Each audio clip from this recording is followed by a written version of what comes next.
porción bíblica, ¿verdad? Este estudio bíblico corresponde al capítulo 25 de Éxodo hasta el capítulo 27. El primer libro de Reyes, capítulo 5, verso 16 hasta el 6:13. El libro de Hebreos, capítulo 8, verso del 1 al 6, capítulo 9, del 23 al 24, capítulo 10 en adelante también.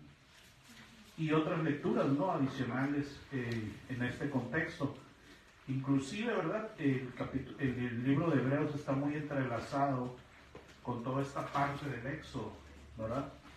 El libro de los Hebreos está muy relacionado en esta porción. Y el contexto de esta parte de la lectura, recordemos que la semana pasada veíamos que el Señor había descendido, ¿verdad?, al monte Sinaí y había llamado a Moisés, ¿verdad?, para empezarle a dar sus instrucciones. El pueblo se quedaba al margen, ¿verdad?, a cierta distancia, ¿verdad?, y Moisés subía y el pueblo escuchaba, ¿verdad?, entre truenos, entre relámpagos, entre trompetas, escuchó las instrucciones que estaba dándole Dios a Moisés. Vimos que esas instrucciones empiezan con el decálogo, ¿verdad?, con los 10 mandatos. Pero no era lo único, ¿verdad? Con eso empezó, ¿verdad? Con eso se empezó a dar toda la instrucción.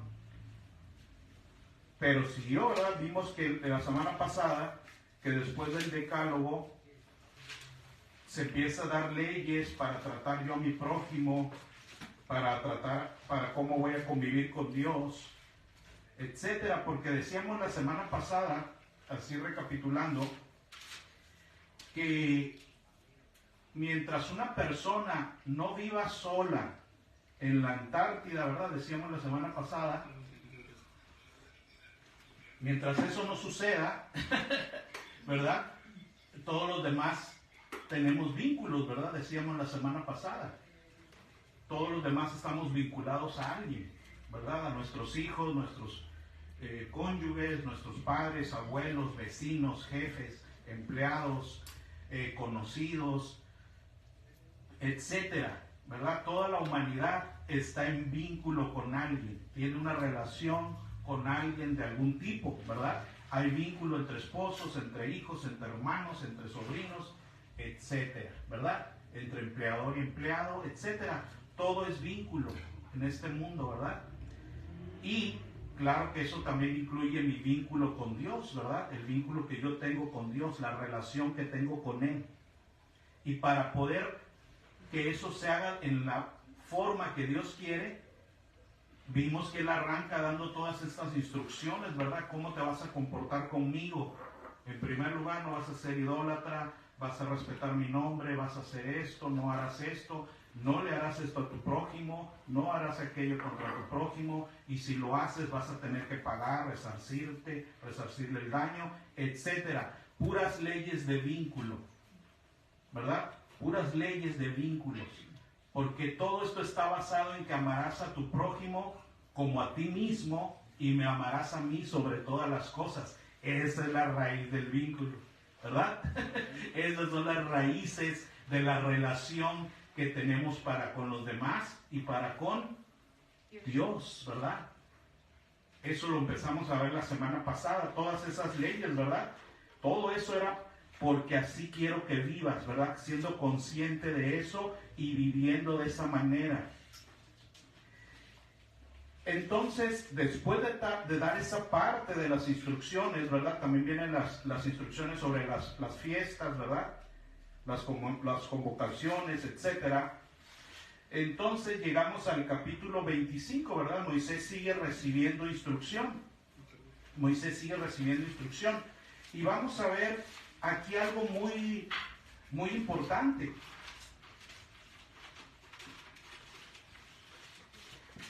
Y vemos en el capítulo 25, dice, la ofrenda para el tabernáculo.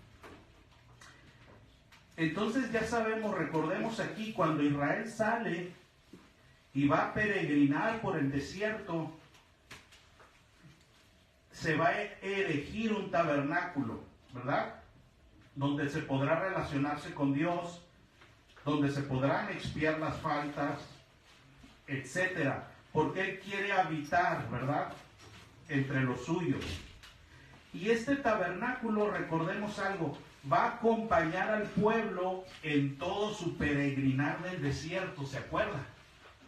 Este tabernáculo va a acompañar al pueblo en ese peregrinar. Por eso de ahí que también su naturaleza sea para ser errante. No sé si me explico, ¿verdad?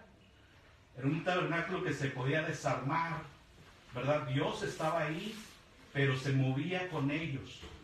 Porque iban a tener que, aunque ellos no lo supieran en ese momento, iban a tener que peregrinar 40 años. Y solo aquellos que nacieron de nuevo, más Josué y Caleb, iban a cruzar el Jordán. Ellos todavía no lo sabían, ¿verdad? Todavía no lo sabían. Pero en ese trayecto iba a ir con ellos en un tabernáculo, acompañándoles en ese caminar en el que serían transformados, ¿verdad? En el que tendrían que morir y nacer otros que sí cruzaran. Y curiosamente, cuando cruzan a la tierra de la promesa, ahí ese tabernáculo se hace ¿qué? Templo. ¿Se acuerdan? También eso cambió ahí. Cuando cruzan, ahí se hace templo. Y curiosamente, nosotros ¿hacia dónde vamos ahorita? En nuestra vida espiritual, ¿hacia dónde vamos? A la tierra prometida. O sea, estamos como ellos en el desierto, en el trayecto, donde tenemos que morir a lo que tengamos que morir para que nazcan otros, ¿verdad? Nazca un nuevo Eric, nazca un nuevo Yepis, nazca un nuevo Yeshua, ¿verdad? Tendrán que morir los viejas versiones de nosotros y nacer otros para que puedan llegar a la tierra de la promesa. Y dice la Escritura que cuando eso suceda y se llegue a la tierra prometida, donde va a estar la nueva Jerusalén, allí va a haber un templo también. Pero ¿quién es ese templo ahí? ¿Quién es? El Hijo, dice ahí. Fíjense el paralelismo. Dice que allí no habrá templo físico, sino que el Hijo es el templo, ¿verdad? Y el Padre su lumbrera. Ellos son el templo y todo. Allá en esa tierra que estamos por cruzar, en esa eternidad que estamos por cruzar, hacia donde vamos, porque ahorita vamos en el desierto muriendo y naciendo para poder cruzar ahí, porque carne y sangre no puede cruzar, ¿se acuerdan? Porque lo corruptible que ahora seamos no puede heredar lo incorruptible, ¿verdad? Por eso necesitan nacer otros, esos sí van a cruzar. Y cuando crucen allá, no habrá templo, dice, sino que el Hijo es el templo. ¿Se da cuenta? El paralelismo como a ellos les pasó. Igual lo mismo. Y durante este trayecto, sin embargo, ellos llevaban un tabernáculo. Y el mismo Juan nos dice que eso en nosotros los creyentes ahorita se hizo vivo ¿en quién? En Yeshua, porque Él tabernaculizó con nosotros. En Él se cumplió eso para con nosotros. En el trayecto en el que vamos, a donde después será el templo en la nueva tierra, que es Él. Entonces fíjense cómo todo tiene una similitud. Como lo hemos dicho, Dios es muy didáctico. Dios es un Dios didáctico que enseña con ejemplos, que enseña con sombras. Capítulo 25 dice: el Señor habló a Moisés diciendo: di a los hijos de Israel que tomen para mí ofrenda de todo varón que la diere de su voluntad. De corazón tomaréis mi ofrenda. Fíjense, va a pedir ofrendas para ese tabernáculo. ¿Sí? Las va a empezar a enlistar. Esta es la ofrenda que tomaréis de ellos. Y empieza a nombrarse. Y lo primero que se nombra en este primer grupo de cosas es que oro. Y de ahí otras cosas que van bajando, ¿verdad? Van bajando de nivel, por así decir, aunque todas juntas iban a formar cosas. Esta es la ofrenda que tomaréis de ellos: oro, plata, cobre, azul, púrpura, carmesí, lino fino, pelo de cabras. Decíamos en la mañana que el azul y el púrpura, ¿verdad?, eran colores, eran tintas, eran polvos que pintaban, ¿verdad? Y aún también eran telas ya pintadas, que también así se les llamaba, ¿verdad? Porque ya estaban pintadas de esos colores. Pieles de carneros teñidas de rojo, pieles de tejones, madera de acacia, aceite para el alumbrado. Pero miren, cuando terminan las maderas de acacia, nos empieza a dar luego otras listas. Dice, aceite para el alumbrado, especias para el aceite de la unción y para el incienso aromático. Esto lo vamos a tener en vista, ¿verdad? Presente ahorita. Todo eso iba a ser para el templo, ¿verdad? Luego se nos va a decir en qué iba a consistir que estuvieran en el templo. Y luego se empieza en el verso 7 una descripción de cosas, pero que no iban a ser propiamente para el templo. Esas más bien iba a ser para la vestimenta de los sacerdotes, ¿verdad? Otro grupo de cosas que no eran en sí para el templo, sino para los sacerdotes, sus ropas, ¿verdad? Piedras de onice, piedras de engaste para el efod y para el pectoral. Y harán un santuario para mí, y habitaré en medio de ellos. Conforme a todo lo que yo te muestre, el diseño del tabernáculo y el diseño de todos sus utensilios, así lo vas a hacer. Harán también un arca de madera de acacia, cuya longitud será de 2 codos y medio, su anchura de codo y medio y su altura de codo y medio. Y la cubrirás de oro. Ahí empieza la primera vez que ya se le está dando uso al oro que había pedido antes, ¿verdad? Ya vamos a empezar a ver dónde se va a ocupar. Y lo cubrirás de oro puro, por dentro y por fuera, y harás sobre ella una cornisa de oro alrededor. Fundirás para ella 4 anillos de oro, que pondrás en sus 4 esquinas, 2 anillos a un lado de ella y 2 anillos al otro lado. Y harás unas varas de madera de acacia, las cuales cubrirás de oro. Y meterás las varas por los anillos a los lados del arca, para llevar el arca con ellas. Las varas quedarán en los anillos del arca, no se quitarán de ella. Y pondrás en el arca el testimonio que yo te daré. Fíjense, aquí todavía no se sabía que iba a ir adentro del arca, ¿verdad? Le está avisando Dios a Moisés que en esa arca él va a poner un testimonio que después le va a dar, ¿verdad? Que él le va a decir cuál es más adelante. Decíamos en la mañana que Dios hace cosas por partes, ¿sí? Por tiempos, por partes.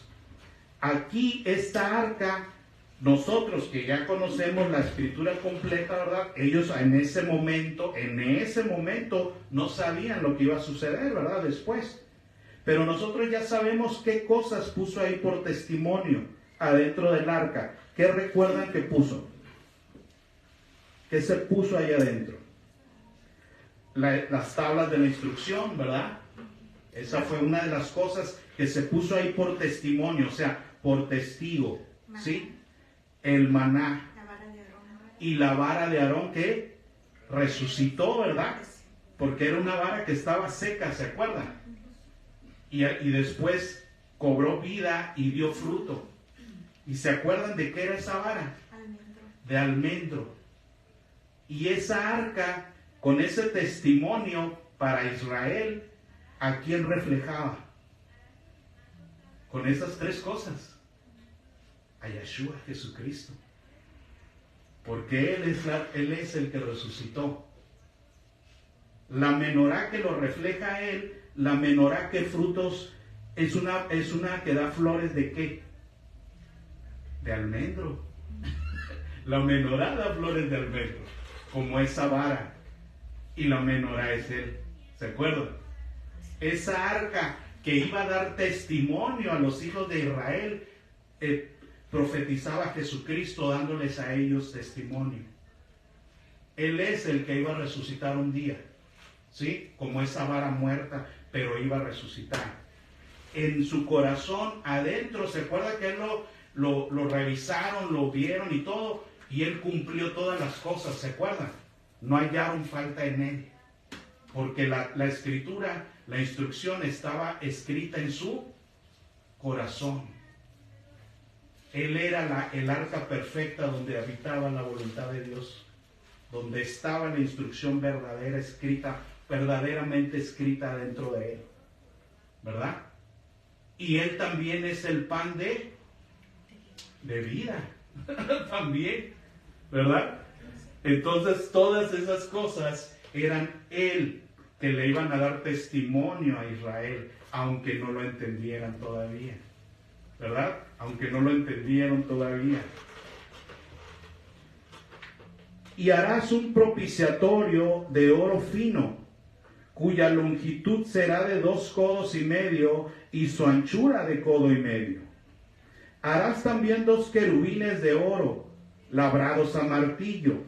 Los harás los dos en los 2 extremos del propiciatorio. Harás pues un querubín en un extremo y un querubín en otro extremo. De una pieza con el propiciatorio harás los querubines en sus 2 extremos. Y los querubines extenderán por encima sus alas, cubriendo con sus alas el propiciatorio, y sus rostros el uno enfrente del otro, mirando al propiciatorio los rostros de los querubines. Y ahí vemos, ¿verdad? Que esos 2 querubines, ¿verdad? Venían a ser una forma o una figura de testigos, ¿verdad? Porque estaban viendo hacia el propiciatorio donde se vertía la sangre en el día de ¿qué? En el día de la expiación, ¿verdad? Sobre ese propiciatorio se vertía la sangre, ¿sí? Para ver si el juicio había sido favorable y habían sido expiados los pecados. Y curiosamente, 2 querubines tenían que observar y dar testimonio de eso. Porque acuérdense que en un juicio al menos debe haber 2 ¿qué? Testigos. 2 testigos, ¿verdad? El mismo Señor lo dice. Pongo por testigos al menos ¿a quiénes? Al cielo y la tierra, al menos esos 2, ¿verdad?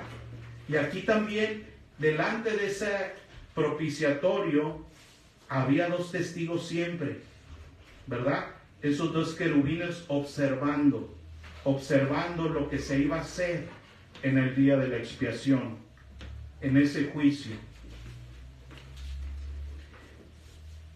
Y pondrás el propiciatorio encima del arca, y en el arca pondrás el testimonio que yo te daré. Vuelve a decir, ¿verdad? En esa arca vas a poner un testimonio que un día yo te voy a decir. Un día yo te voy a decir cuál. Ya sabemos cuáles fueron después, ¿verdad? Y ya vemos y entendemos a quién apuntaba. ¿Quién iba a dar ese testimonio? ¿Quién iba a hacer ese testimonio para los hijos de Israel? Y de allí me declararé a ti y hablaré contigo de sobre el propiciatorio, de entre los 2 querubines que están sobre el arca del testimonio, todo lo que yo te mandare para los hijos de Israel.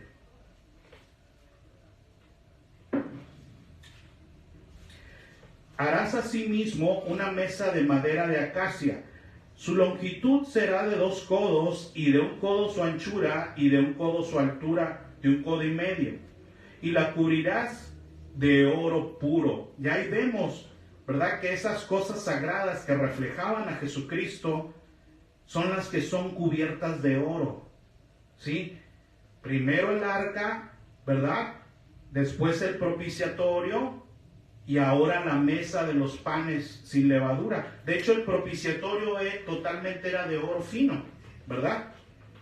Y ahora estamos en la mesa de los panes. Y la cubrirás de oro puro, y le harás una cornisa de oro alrededor. Le harás también una moldura alrededor, de 1 palmo menor de anchura, y harás a la moldura una cornisa de oro alrededor. Y le harás 4 anillos de oro, los cuales pondrás en las 4 esquinas, que corresponden a sus 4 patas. Los anillos estarán debajo de la moldura, para lugares de las varas, para llevar la mesa. Y harás las varas de madera de acacia, y las cubrirás de oro, y con ellas será llevada la mesa. Harás también sus platos, sus cucharas, sus cubiertas, tazones, con que se hará la libación, y de oro fino lo harás, y pondrás sobre la mesa el pan de la proposición delante de mí continuamente. La menorá. Harás además una menorá, un candelero de oro puro, labrado a martillo. Se hará el candelero. Este candelero iba a ser hecho a mano, golpe por golpe, ¿verdad? Labrado a martillo, hasta que quedara perfecto, ¿verdad? Porque todos sabemos que al principio pues fue oro, luego se debe haber metido en un tipo de molde para darle cierta forma y empezarlo a labrar, ¿verdad? A martillazos, hasta que quedara exacto, ¿verdad? Perfecto. Fue una labor muy ardua hacer esta menorá. Seguramente llevó tiempo, llevó sudor, llevó esfuerzo, ¿verdad? Labrado a martillo se hará el candelero, su pie, su caña, sus copas y sus manzanas y sus flores serán de lo mismo. Y aquí vemos que esta menorá, que representa un arbusto, por así decir, un tipo de árbol, es un árbol que es perfecto, porque tanto tiene flores, ¿verdad? Tanto tiene dones, flores, bellezas, ¿verdad? Como también tiene, ¿qué? Fruto, porque tiene manzanas, tiene fruto. Es un árbol completo, perfecto, no es solo ornamental. Tiene bellezas, tiene sus flores, pero también tiene fruto. Y saldrán 6 brazos de los lados, 3 brazos del candelero a un lado y 3 brazos al otro lado. 3 copas en forma de flor de almendro. En un brazo una manzana y una flor. Y 3 copas en forma de flor de almendro. En otro brazo una manzana y una flor. Y así en los 6 brazos que salen del candelero. Y en la caña central del candelero 4 copas en forma de flor de almendro, sus manzanas y sus flores. Habrá una manzana debajo de 2 brazos del mismo, otra manzana debajo de otros 2 brazos del mismo, y otra manzana debajo de los otros 2 brazos del mismo. Así para los 6 brazos que salen del candelero. Sus manzanas y sus brazos serán de una pieza, todo ello una pieza labrada a martillo, de oro puro. Y ya sabemos que esta pieza, ¿verdad?, tan perfecta, tan increíble, tan completa, ¿verdad?, tan plena. Esta es la imagen, ¿verdad?, de Jesucristo, de Yeshua, el cual, ¿verdad?, es el árbol de vida perfecto, que como dice en Apocalipsis, todos los meses del año da fruto. ¿Sí? Porque recordemos que ahorita Ningún árbol da fruto los 12 meses del año, ¿verdad? No lo hay. Dan fruto ciertos meses y los demás meses no. Los demás meses no dan fruto. Pero Él es perfecto. Él va a dar fruto los 12 meses, dice la Escritura. No va a haber un mes en que no haya fruto en Él. Inclusive sus hojas dice que sirven para sanar a las naciones. ¿Se acuerdan? En Apocalipsis. Y de sus hojas sale medicina para sanar a las naciones. Un árbol perfecto. Que no es solo ornamental, ¿verdad? Sino que siempre de él se puede tomar fruto. Verso 36. Sus manzanas y sus brazos, yo lo leí, perdón, verso 37. Y le harás 7 lamparillas, las cuales encenderás para que alumbren hacia adelante. También sus despabiladeras y sus platillos de oro puro serán. De un talento de oro fino lo harás con todos estos utensilios. Mira y hazlos conforme al modelo que te ha sido mostrado en el monte. Entonces vemos que todo esto era una copia, ¿verdad? Porque se le está diciendo, lo vas a hacer conforme al modelo que vas a ver en el monte, el que se te está mostrando. Capítulo 26. Harás el tabernáculo de 10 cortinas de lino torcido, azul, púrpura y carmesí. Y lo harás con querubines de obra primorosa. La longitud de una cortina de 28 codos y la anchura de la misma cortina de 4 codos. Todas las cortinas tendrán una misma medida. 5 cortinas estarán unidas una con la otra, y las otras 5 cortinas unidas una con la otra. Y harás lazadas de azul en la orilla de la última cortina de la primera unión. Lo mismo harás en la orilla de la cortina de la segunda unión, ¿verdad? De los 2 grupos de 5, ¿sí? Y después se iban a unir. 50 lazadas harás en la primera cortina y 50 lazadas en la orilla de la cortina que está en el segundo grupo, en la segunda unión. Las lazadas estarán contrapuestas la una a la otra. Harás también 50 corchetes de oro con los cuales enlazarás las cortinas de la una con la otra y se va a formar el tabernáculo. Harás asimismo cortinas de pelo de cabra para una cubierta sobre el tabernáculo. 11 cortinas harás. La longitud de cada cortina será de 30 codos y la anchura de cada cortina de 4 codos. Una misma medida tendrán las 11 cortinas. Van a ser 11, ¿verdad? Un grupo de 5 y un grupo de 6. Y unirás 5 cortinas aparte y las otras 6 cortinas aparte. Y doblarás la sexta cortina en el frente del tabernáculo.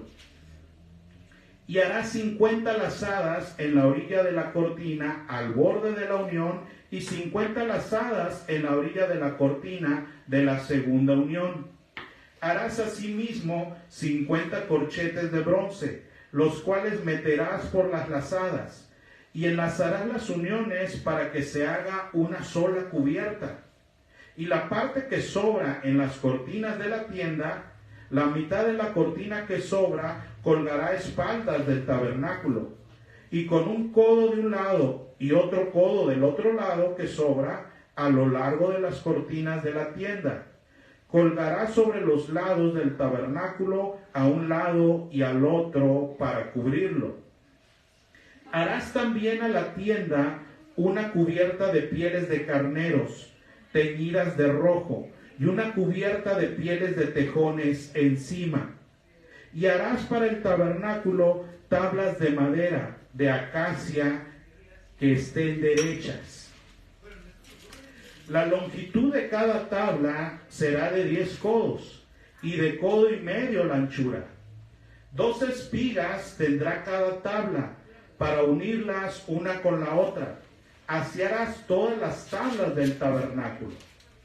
Harás pues las tablas del tabernáculo, 20 tablas al lado del mediodía al sur, Y harás 40 basas de plata debajo de las 20 tablas. 2 basas debajo de una tabla para sus 2 espigas, y 2 basas debajo de otra tabla para sus 2 espigas.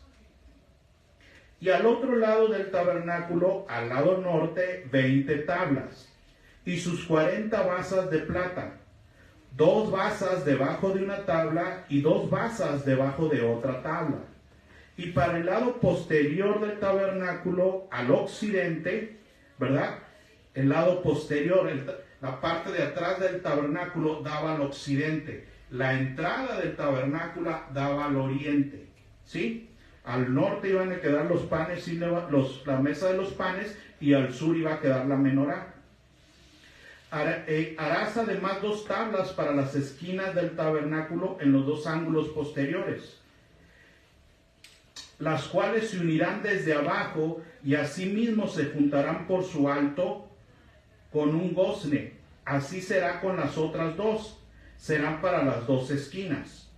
De suerte que serán 8 tablas con sus basas de plata, 16 basas, 2 basas debajo de una tabla y 2 basas debajo de la otra tabla.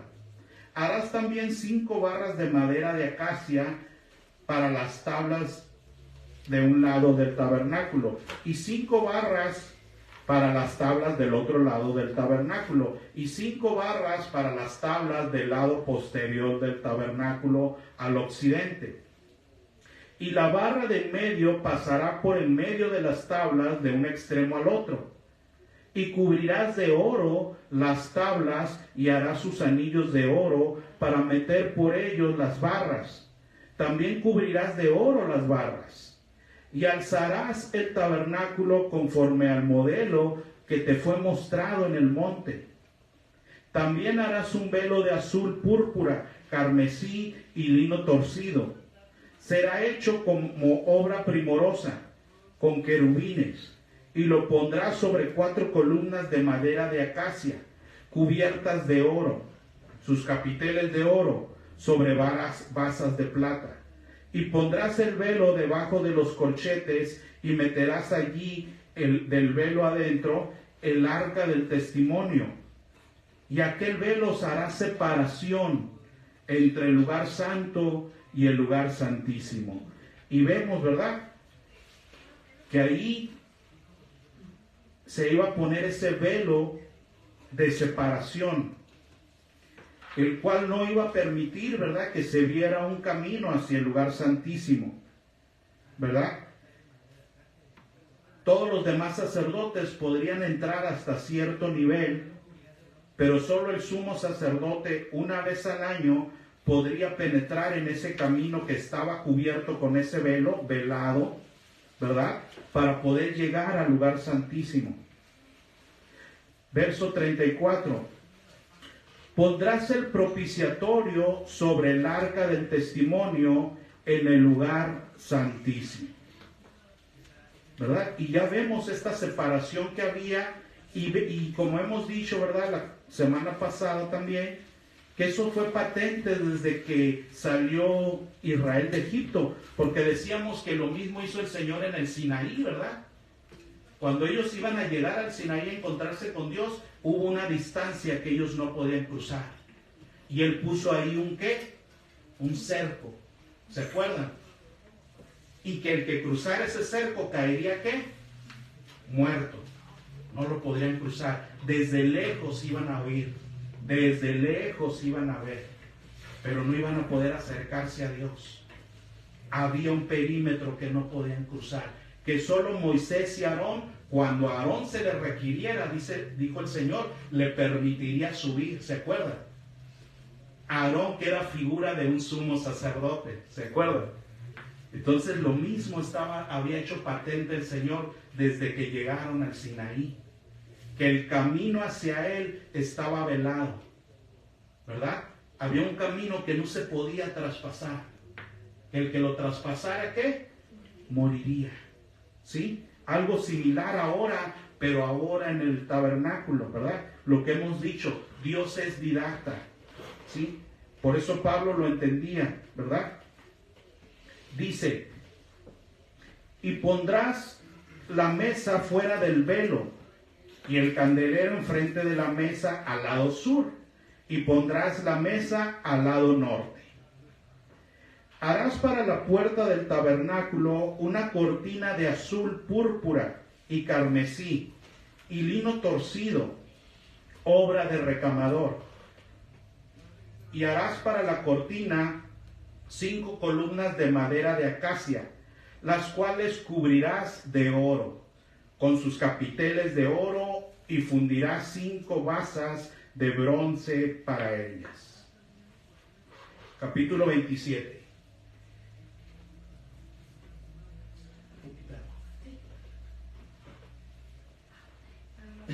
Es que el café ya me dio más sed.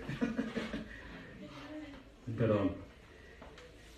Y harás también un altar de madera de acacia de 5 codos de longitud y de 5 codos de anchura.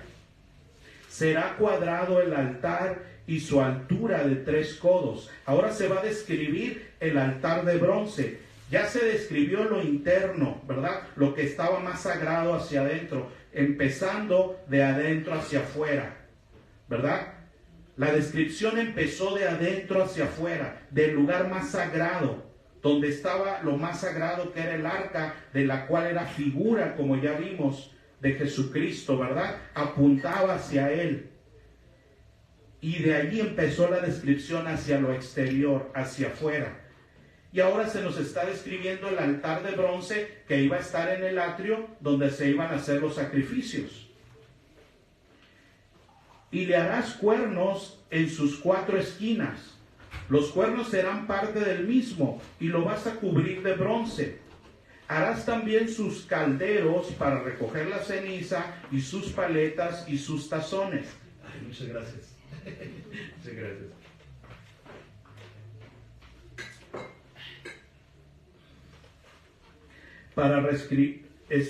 Para paletas y sus tazones, sus garfios y sus braseros. Harás todos sus utensilios de bronce, y le harás un enrejado de bronce de obra de rejilla, y sobre la rejilla harás 4 anillos de bronce a sus 4 esquinas, y la pondrás dentro del cerco del altar abajo, y llegará la rejilla hasta la mitad del altar. Harás también varas para el altar, varas de madera de acacia, las cuales vas a cubrir de bronce. Y las varas se meterán por los anillos, y estarán aquellas varas a ambos lados del altar cuando sea llevado. Lo harás hueco de tablas, de la manera que te fue mostrado en el monte, así lo harás. Ahora el atrio. Asimismo harás el atrio del tabernáculo al lado meridional, al sur. Tendrá el atrio cortinas de lino torcido. Al sur iba a tener cortinas de lino torcido, de 100 codos de longitud para su lado, para un lado. Sus 20 columnas y sus 20 basas serán de bronce. Los capiteles de las columnas y sus molduras de plata. De la misma manera, al lado del norte habrá a lo largo cortinas de 100 codos de longitud y sus 20 columnas con sus 20 basas de bronce. Los capiteles de las columnas y sus molduras de plata. El ancho del atrio del lado occidental tendrá cortinas de 50 codos. Sus columnas 10 con sus 10 basas. Y en el ancho del atrio por el lado del oriente, al este, habrá 50 codos, ¿verdad? Del lado largo iba a medir 100, por atrás iba a medir 50, ¿verdad? Porque se va formando un rectángulo. Las cortinas a un lado de la entrada serán de 15 codos con sus columnas, 3 con sus basas. Y al otro lado 15 codos de cortinas. Sus columnas 3 con sus 3 basas. Y para la puerta del atrio habrá una cortina de 20 codos, de azul, púrpura y carmesí, y lino torcido, de obra de recamador.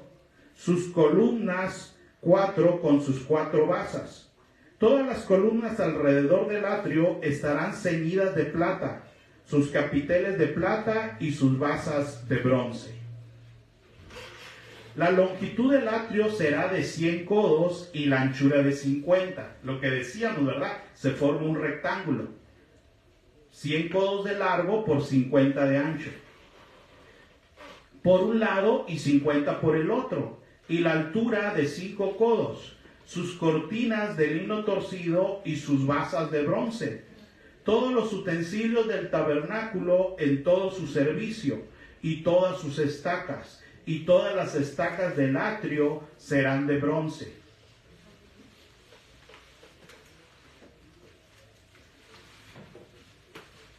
Y mandarás a los hijos de Israel que le traigan aceite puro, que te traigan aceite puro de olivas machacadas para el alumbrado, para hacer arder continuamente las lámparas. Decíamos en la mañana, ¿verdad? Algo que ya habíamos visto en otros años, ¿verdad? Que al pueblo le tocaba llevar aceite para que las lámparas ardieran, ¿verdad? Y ese aceite era de olivas machacadas, ¿verdad? Y tiene que ser algo que se haga de continuo. Lo cual nos dice que el pueblo debe estar constantemente, ¿verdad?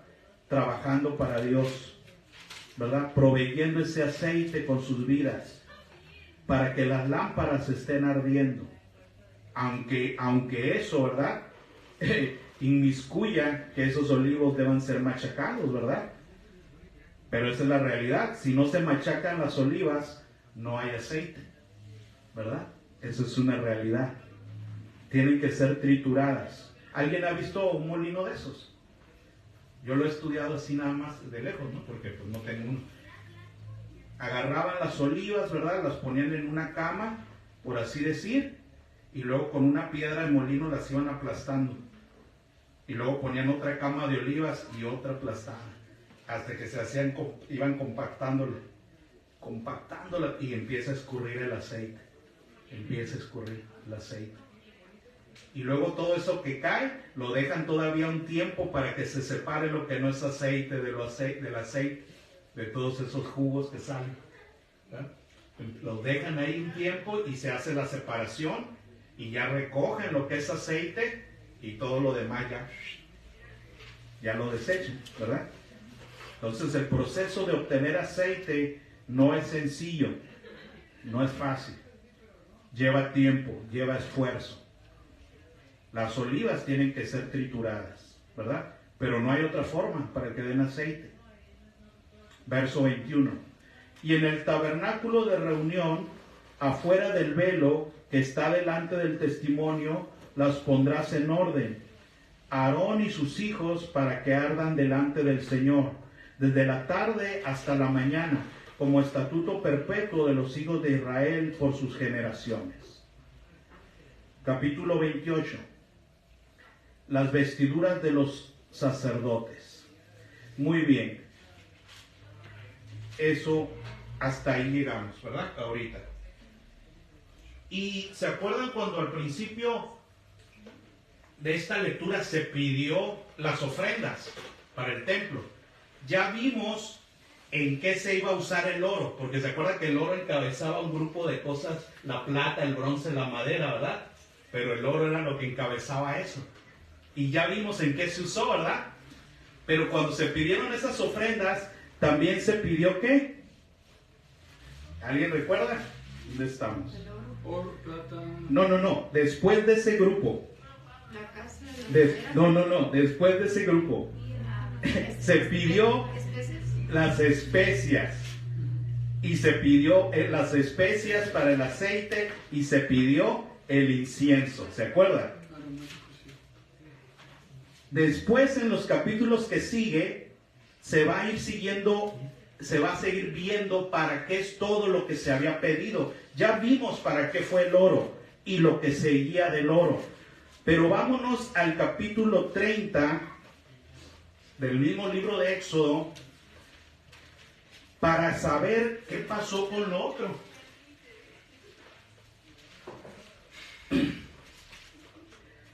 En el capítulo 30 se empieza a hablar del altar del incienso y todo lo que iba a llevar ese altar, que también iba a ser cubierto de oro, ¿verdad? Lo más sagrado, lo más profundo quedaba cubierto de oro siempre. Para eso servía el oro. Y nos vamos hasta el verso 22 del capítulo 30, verso 22. Y ahí vemos para qué iba a ser lo otro que se había pedido. Y habló más el Señor a Moisés diciendo: tomarás especias finas, ¿verdad? Las que había pedido antes, pero ahora te voy a decir para qué son. Tomarás especias finas. ¿De qué? De mirra. Excelente, de mirra excelente. 500 ciclos. Y de canela aromática la mitad, o sea 250 ciclos. De cálamo 200, aromático 250. De casia 500, según el ciclo del santuario, y de aceite de olivas un hin. Y harás con ello el aceite de la santa unción, ¿verdad? Con este grupo de cosas, la cual encabezaba la mirra, así como en el otro grupo lo encabezaba el oro, ahora en este grupo la mirra, ¿verdad? Y estas cosas que se pide eran para hacer ni más ni menos que el aceite más sagrado que había. Y harás de ello el aceite de la santa unción, superior ungüento, según el arte del perfumador. Será el aceite de la unción santa.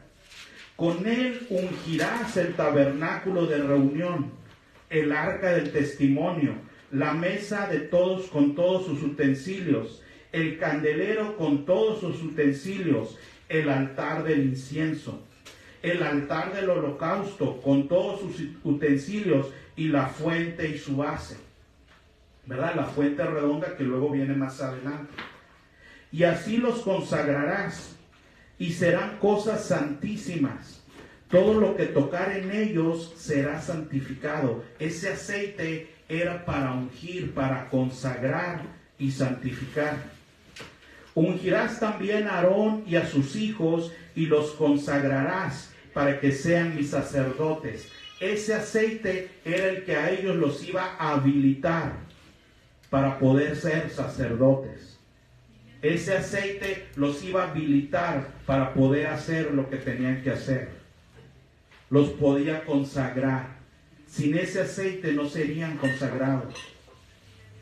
Y hablarás a los hijos de Israel diciendo: este será mi aceite de la santa unción por vuestras generaciones. Sobre carne de hombre no será derramado. No es para que se lo ponga cualquiera, ¿verdad? Ni haréis otro semejante conforme a su composición. Santo es por cuanto santo, por esto santo lo tendréis vosotros. Era un aceite separado de todos, ¿verdad? El cual se hacía con esa mirra. Cualquiera que compusiere ungüento semejante y que pusiere de él sobre extraño será cortado del pueblo. Dijo además el Señor: toma especies aromáticas, estacte y uña aromática y galbano aromático e incienso puro, de todo en igual peso. De eso iba a ser todo en igual peso. Y harás de ello el incienso. Para eso era lo otro que había pedido al principio, ¿verdad? Por eso había pedido esas cosas en orden. Y harás de ello el incienso, un perfume según el arte del perfumador, bien mezclado, puro y santo. Y molerás parte de él en polvo fino, y lo pondrás delante del testimonio en el tabernáculo de reunión. Ese incienso iba a ir delante del testimonio, ¿verdad? En ese tabernáculo donde yo me mostraré a ti. En esa nube de incienso, de ese incienso especial, era donde se revelaba Dios, ¿verdad? En medio de ese incienso santo, ahí se revelaba Dios. Os será cosa santísima. Como este incienso que harás, no os haréis otro según su composición. Te será cosa sagrada para el Señor. Cualquiera que hiciere otro como este para olerlo, será cortado de entre su pueblo. Muy bien, ¿verdad? Entonces ya vimos que él pidió ese oro, ¿verdad? Para eso tan sagrado que apuntaba a Yeshua, a Jesucristo, que también pide, ¿verdad? La mirra y que también pide el incienso, ¿verdad? Una mirra especial para ese aceite especial y ese incienso, ¿verdad? En el cual se revelaría Dios, ¿verdad? En esa nube de incienso era donde él se revelaba. Y pues ahora vámonos al libro de al libro de Mateo. Mateo capítulo 2. Como decíamos antes, y cuando se estudia toda la escritura, ¿verdad? Nos damos cuenta de lo que hemos dicho tantas veces, que Dios, Él no revela todas las cosas a sus siervos, porque al final nosotros somos pasajeros en la historia, somos nada más un punto en la historia. Nuestro error a veces es creer que toda la historia gira alrededor de nosotros, ¿verdad? Lo que ya hemos dicho. El infinito es Él, nosotros somos finitos. Mateo 2. Y lo que se tiene que ir aprendiendo es a conocer a Dios, ¿verdad? La mente de Dios, cómo procede Él, cuándo procede, qué hace y qué no hace. Y entonces empezamos a conocer a Dios, ¿verdad? Y entendiendo esto, ¿verdad? En el capítulo 2, ¿verdad? El contexto es una historia muy conocida en Mateo, que es cuando unos magos, ¿verdad? Que ya sabemos que se refiere a hombres muy sabios, ¿verdad? No es que fueran en sí unos magos. Ya sabemos que lo correcto es que eran hombres sabios, ¿verdad? Que venían desde Oriente. Algo muy curioso, la puerta del tabernáculo daba hacia el oriente. La puerta del templo daba hacia el oriente. Dice el libro de Ezequiel, cuando el Señor abandonó el templo, que se fue, ¿verdad? Que dijo, ya me voy de aquí, no los voy a soportar más. Dice la escritura que él salió por la puerta y se fue a oriente. Eso dice el libro de Ezequiel, ¿sí? Y dice que de oriente un día regresaría, ¿verdad? El príncipe escogido. Y estos hombres venían de oriente, ¿verdad? Algo sabían. Dicen los estudiosos, ¿verdad? Que estos hombres eran el remanente que había quedado en Persia y en Babilonia, ¿verdad? De aquellos discípulos del cautiverio, de aquellos discípulos de Daniel, de Ezequiel, de Jeremías, etcétera, ¿verdad? Y que sabían que un día vendría, ¿verdad? El elegido, que un día vendría. Y habían estado esperando, ¿verdad? Por él durante mucho tiempo hasta que les fue revelado. Curiosamente, esa revelación vino a ellos en Oriente, ¿verdad? Porque en Jerusalén nadie supo que había nacido el Mesías. En Jerusalén no se supo. Ellos sí lo supieron, estando allá, ¿verdad? Esos sí eran sabios. Esos sí eran sabios, ¿verdad? Y a ellos se les reveló. En Jerusalén nadie sabía. Tuvieron que venir unos ángeles a decirle a unos pastores, despiértense porque ya nació. ¿Se acuerdan? Ustedes están dormidotes ahí y ya nació, ¿verdad? Tuvieron que venir unos ángeles a decirles. Y dice, cuando Yeshua nació, ¿verdad? Jesucristo, en Belén de Judea, en días del rey Herodes, vinieron del oriente a Jerusalén unos magos, diciendo, ¿dónde está el rey de los judíos que ha nacido? Porque su estrella hemos visto en el oriente. A ellos se les avisó, ¿verdad? A ellos se les avisó en el oriente. Ahí les llegó una señal. Y venimos a adorarle. Oyendo esto, el rey Herodes se turbó y toda Jerusalén con él. Y convocando todos los principales y sacerdotes y los escribas del pueblo, les preguntó dónde había de nacer el Mesías, el Cristo. Y ya ellos le describen, ¿verdad? Que las profecías decían que en Belén, ¿verdad? Que aunque fuera una ciudad pequeña, insignificante, por así decir, de allí iba a venir el que iba a pastorear, ¿verdad? A Jerusalén, que iba a ser un príncipe de Judá. Entonces Herodes, llamando en secreto a los magos, ¿verdad? A los sabios, ya sabemos que les pone una trampa ahí, ¿verdad? Para poder dar con el Mesías y matarlo y no le quitara su poder, ¿verdad? Porque fíjense qué tremendo. Él leyó las escrituras de dónde iba a nacer el Mesías. ¿Para qué? Para matar al Mesías. ¿Se dan cuenta? Para matar al Mesías y que no le quitara su poder. ¿Sí? Porque a eso buscó, ¿verdad? Buscó a los que sabían dónde había de nacer para matarlo. Esa parte ya la sabemos, ¿verdad? Y nos vamos al verso 10. Ya sabemos que esos hombres empezaron a buscarlo, ¿verdad? Y al ver la estrella que los iba guiando, ¿verdad? La señal que habían recibido desde Oriente, se regocijaron con gran gozo. Y al entrar en la casa, vieron al niño con su madre María, Miriam, ¿verdad? Y postrándose lo adoraron. Y abrieron sus tesoros, abrieron las ofrendas que llevaban. Y fíjese qué ofrendas le llevaban. ¿Qué dice ahí? Oro, incienso y mirra. Las mismas ofrendas, pero ahora se las llevaban a él,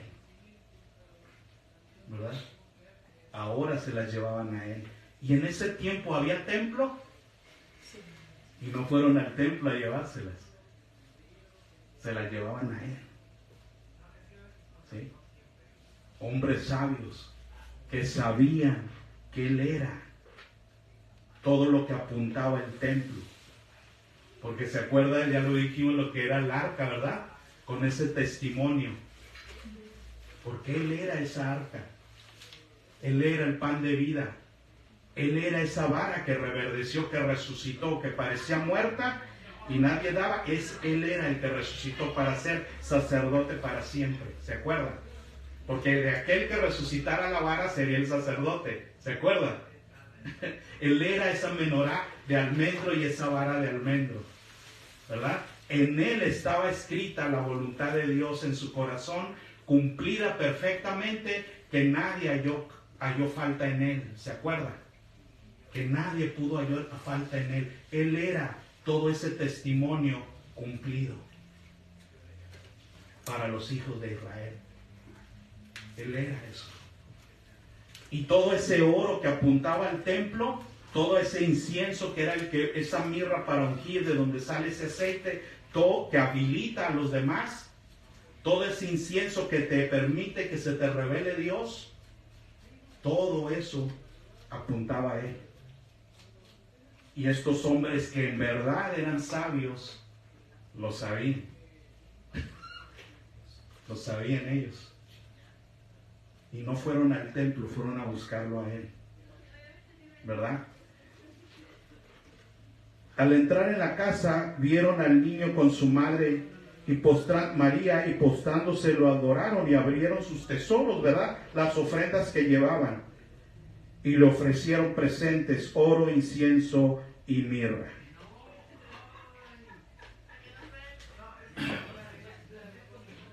Qué increíble es Yeshua, qué increíble es Jesucristo.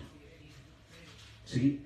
En Él son todas las cosas son por Él y para Él, dice la Escritura, que en Él habita la plenitud de la deidad. En Él, así dice la Escritura. Fíjese qué palabras tan poderosas. La plenitud de la deidad. Lo que es deidad, todo lo que es Dios habita en Él. La plenitud de la deidad. Es algo que con la mente humana no se puede medir. ¿Sí? Porque es algo que sobrepasa al creado, porque Él es el creador. ¿Sí? Él lo sobrepasa nuestro entendimiento.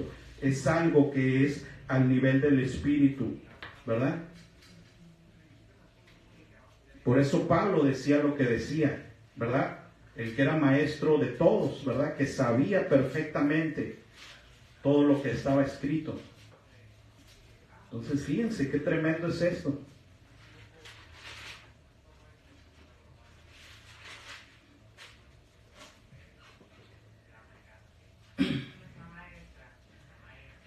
Vamos al libro de Juan, capítulo 2.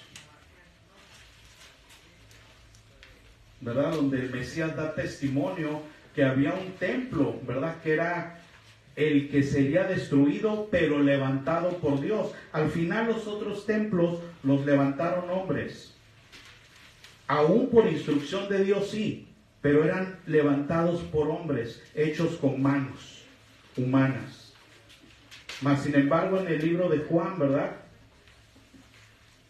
Porque aquí hay que leer todos los evangelios en orden, desde el principio hasta el fin, cada uno de ellos. Así como se lee la Torá, también hay que leer los evangelios desde el principio hasta el fin de cada uno de ellos. Y nos damos cuenta, ¿verdad?, que cuando el Mesías viene, ¿verdad?, a Jerusalén, ¿sí?, empiezan a suceder muchas cosas. Luego, más adelante, haremos esos estudios entre semana.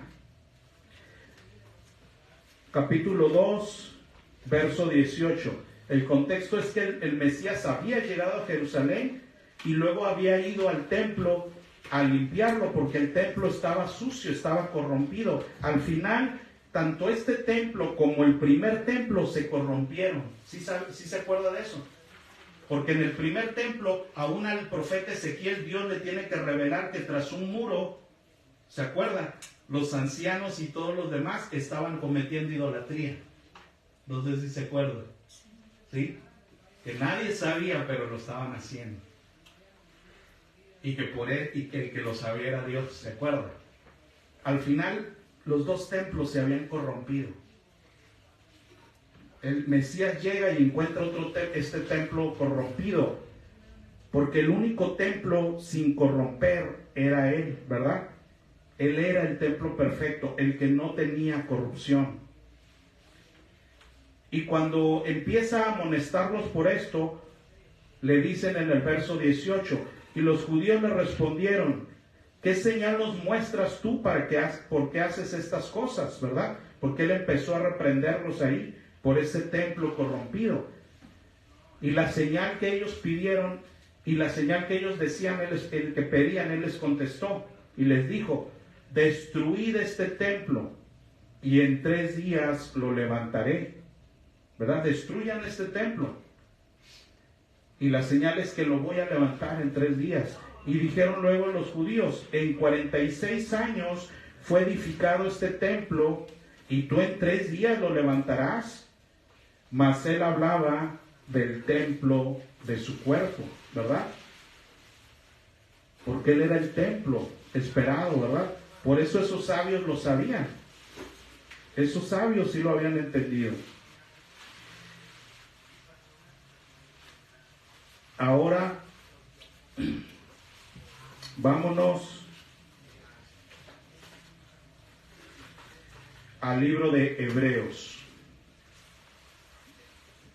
que viene también en la parashá, ¿verdad? Por eso decíamos que el libro de Hebreos está muy enlazado, ¿verdad?, con todo lo que es el Éxodo en esta parte.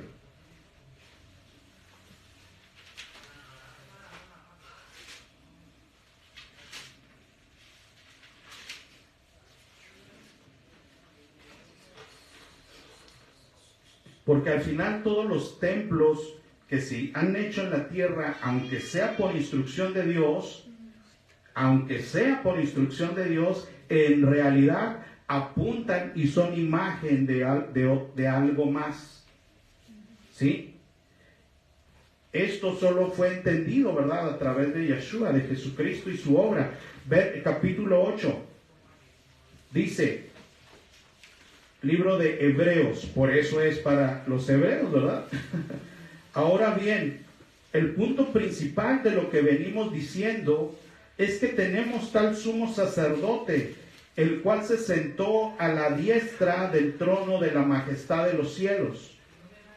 Esto es algo muy, muy fuerte, porque recordemos que esto mismo es lo que vio Esteban. ¿Se acuerdan cuando los ojos le fueron abiertos? Y se abrió el cielo y él vio y dijo, he aquí veo al Hijo del Hombre a la diestra del Padre. ¿Sí? Y fue lo que hizo que le dieran muerte en ese momento, ¿no? Dice la Escritura. También recordamos, ¿verdad? Recordamos que en el rito de Yom Kippur, ¿verdad? Los testimonios dicen que el cabrito escogido era el que, por Dios, para la expiación, era el que siempre se ponía a la derecha. Y el que no, se ponía siempre a la izquierda. Verso 2. Y ministro del santuario y de aquel verdadero tabernáculo que levantó el Señor. Fíjense, Yahshua es ministro del verdadero tabernáculo. El otro era santo, sí, dado instrucción por Dios, sí, pero en su papel solo era una imagen del verdadero, sí, del verdadero. Por eso aquí lo dice: y de aquel verdadero tabernáculo que levantó el Señor y no el hombre, porque todos los demás fueron levantados por el hombre. Porque todo sumo sacerdote está constituido para presentar ofrendas y sacrificios, por lo cual es necesario que también éste tenga algo que ofrecer. Así que si estuviera sobre la tierra, se refiere al Mesías, ni siquiera sería sacerdote, habiendo aún sacerdotes que presentan las ofrendas según la ley. Porque en ese tiempo todavía existía el templo. ¿Sí? El templo fue destruido en el 70 después de Cristo, y los historiadores nos dicen que Pedro, Pablo y los apóstoles vinieron muriendo alrededor del 67 después de Cristo. ¿Sí? Ellos, todavía cuando ellos estaban vivos y escribían todas estas cartas, todavía estaba el templo. El templo fue destruido un poco después de que ellos fallecieron, a excepción de Juan. Entonces, fíjense, por eso dicen ellos, habiendo aún sacerdotes, porque sí, en ese momento estaba el templo, todavía no había sido quitado. Mas sin embargo, dice, habiendo aún sacerdotes que presentan las ofrendas según la ley, las cuales sirven a lo que es figura. Fíjense, estando todavía ahí el templo, ellos ya sabían que era figura. Todavía ahí estaba el templo, no había desaparecido. Mas sin embargo, ellos ya se les había abierto el entendimiento y ya sabían que aún estando ahí era una figura. Ellos ya lo habían entendido. Los cuales sirven a lo que es figura y sombra para las cosas celestiales. Ellos sabían que era una figura y una sombra de las cosas celestiales. Como se le advirtió a Moisés cuando iba a erigir el tabernáculo, diciéndole: mira, haz todas las cosas conforme al modelo que se te ha mostrado. Por eso lo recalcaba cada vez que se le decía algo, ¿verdad? Se le decía conforme al modelo que se te está mostrando. El que era un tabernáculo no hecho con manos humanas, uno que había hecho el Señor.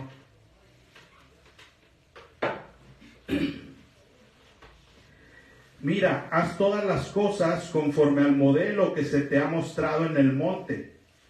Pero ahora, tanto mejor ministerio es el suyo, se refiere al de Yahshua, ¿verdad? De Jesucristo, cuanto es mediador de un mejor pacto, establecido sobre mejores promesas.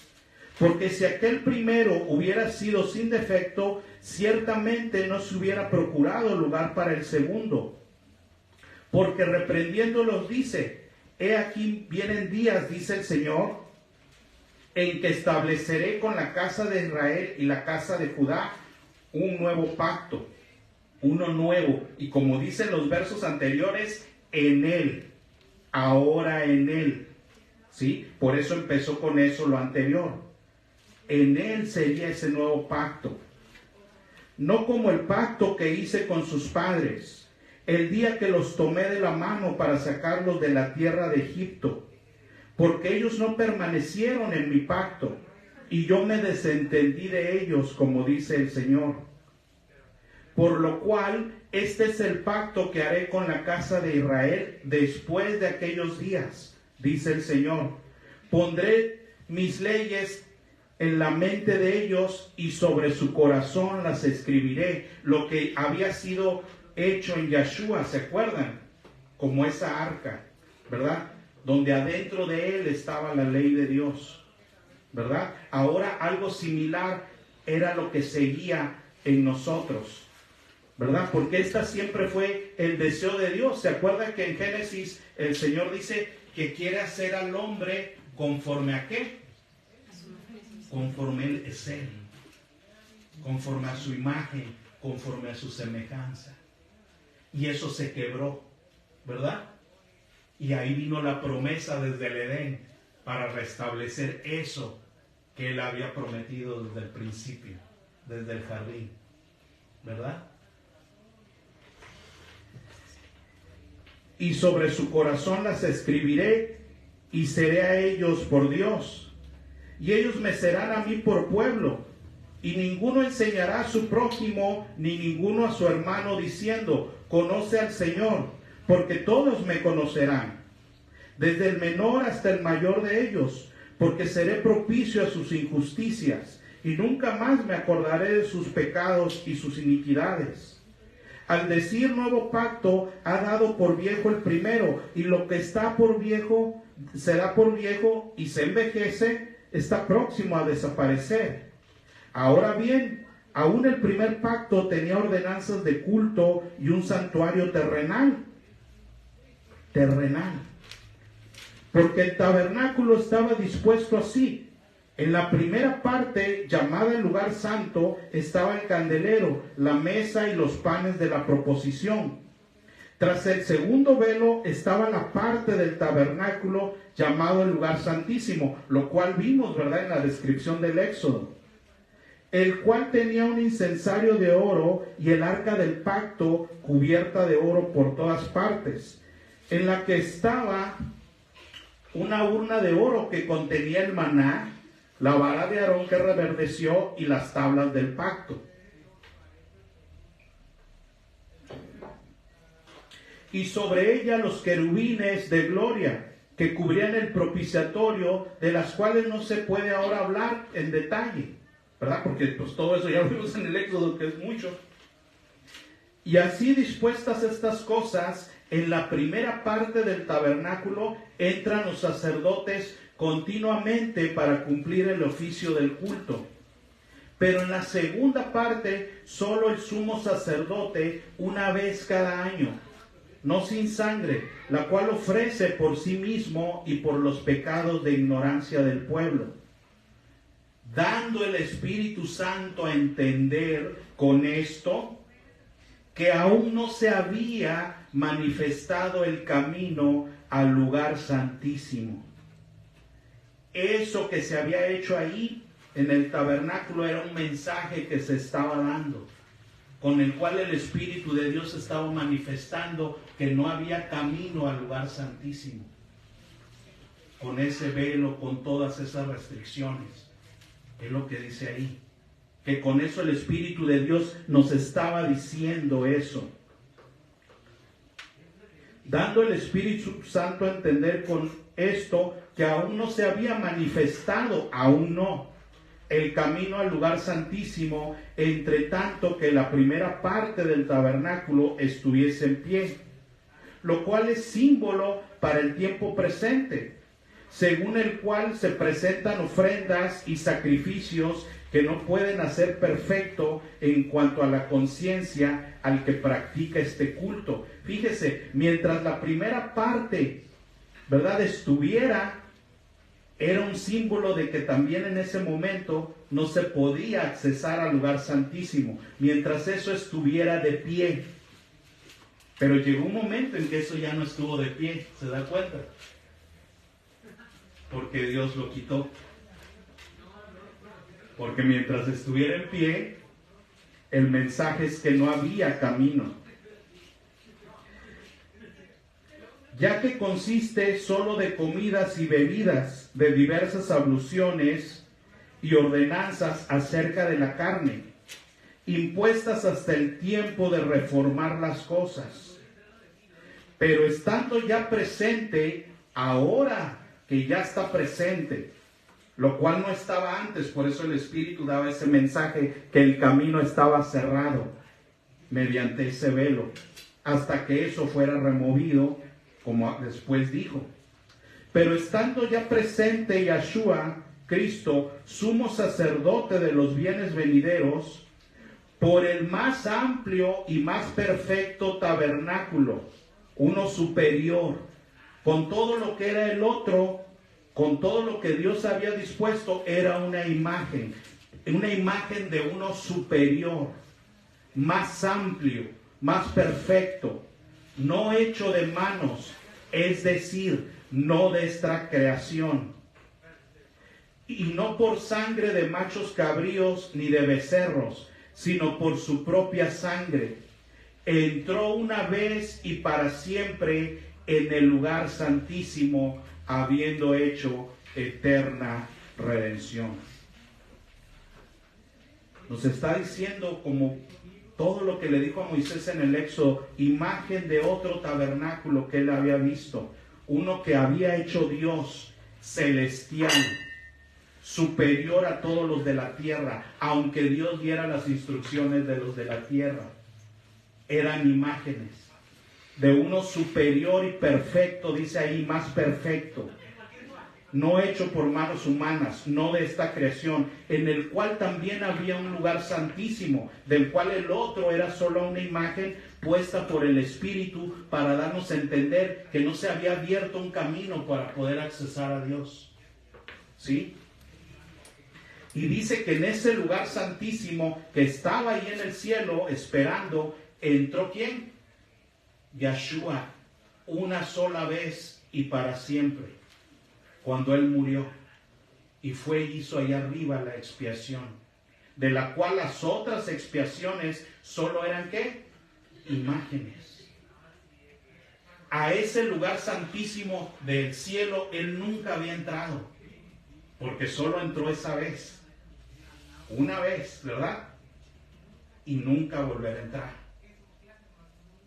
Todos los siguientes expiaciones, Yom Kippur, son una sombra, nada más, de algo que él ya hizo.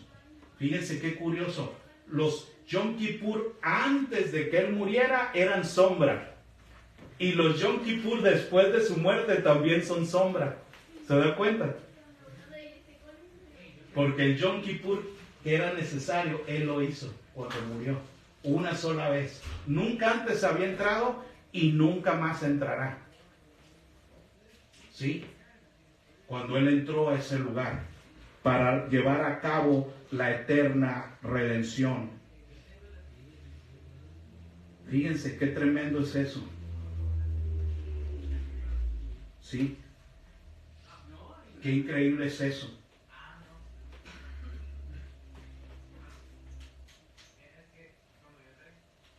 Como hemos estado viendo, todas las cosas son para Él, y todas las cosas son por Él, y todas las cosas de Él dependen, ¿verdad? Como lo hemos visto en el libro de Gálatas, todo lo que fue dado después en el Sinaí en adelante, fueron después de que Él tenía ya un pacto con su Hijo. ¿Se acuerdan? En Abraham, ¿se acuerdan que ya lo hemos visto? Todo fue después. ¿Sí? Después de un pacto que él ya había hecho con su Hijo. ¿Sí? Aquí viene la gran pregunta, ¿verdad?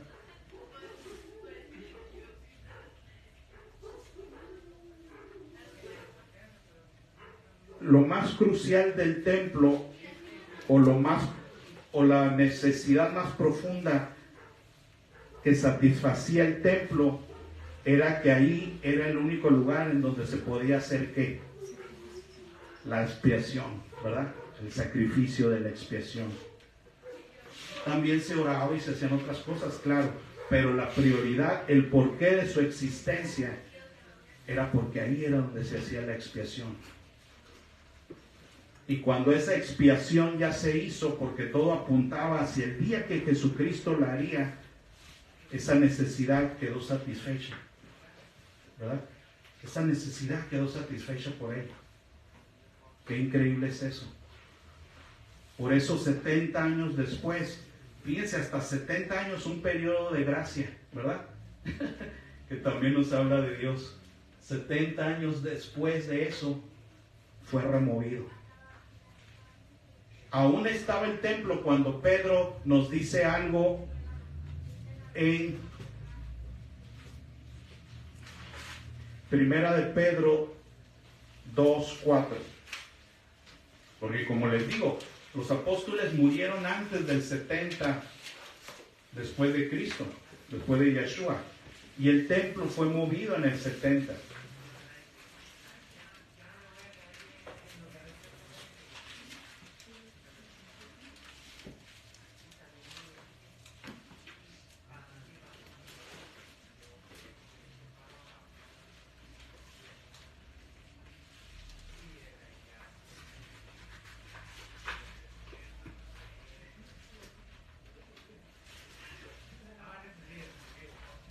Primera de Pedro, capítulo 2, verso 4, dice: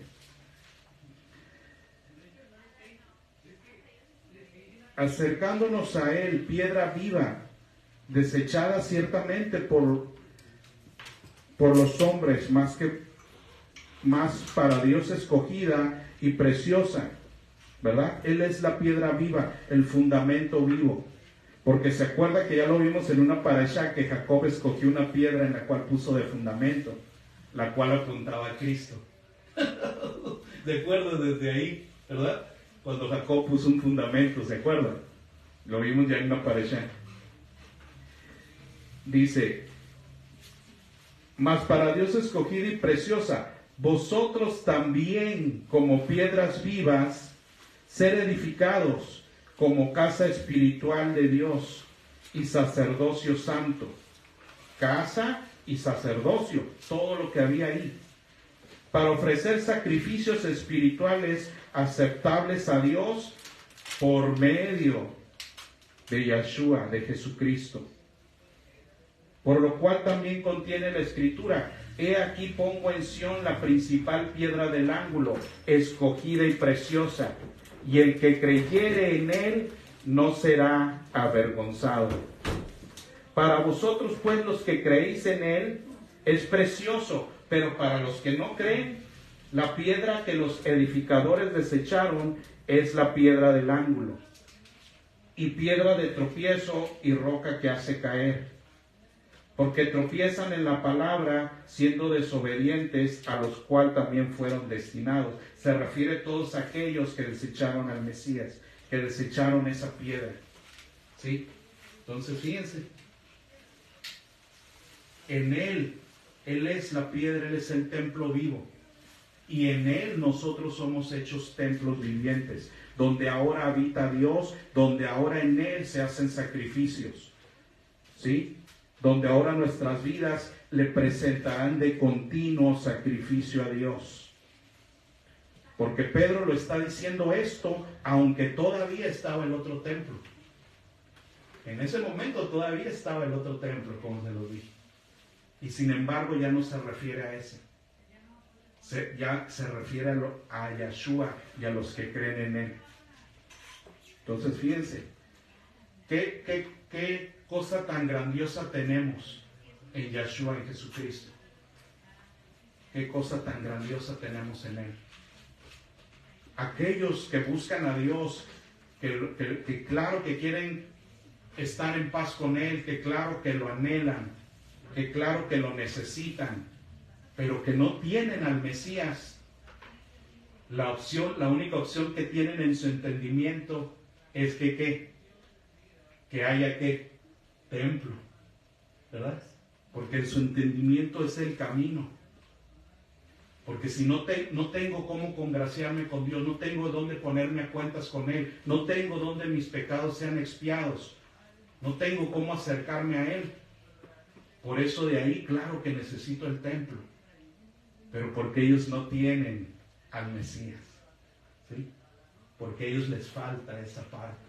Y claro que en el anhelo es lo más cercano que puedes tener, que crees que tienes.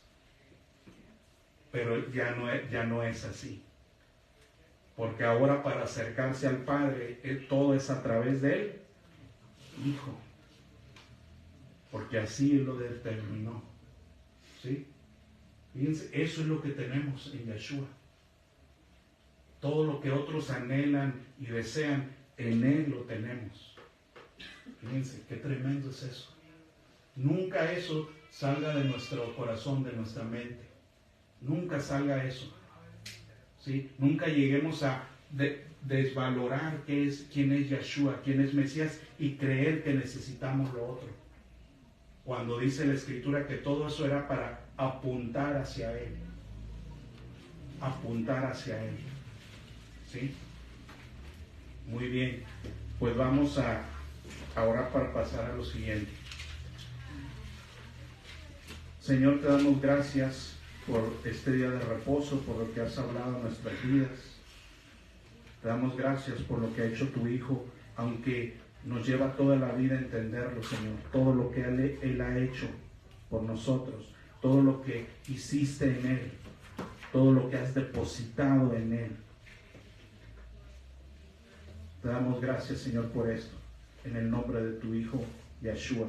Amén.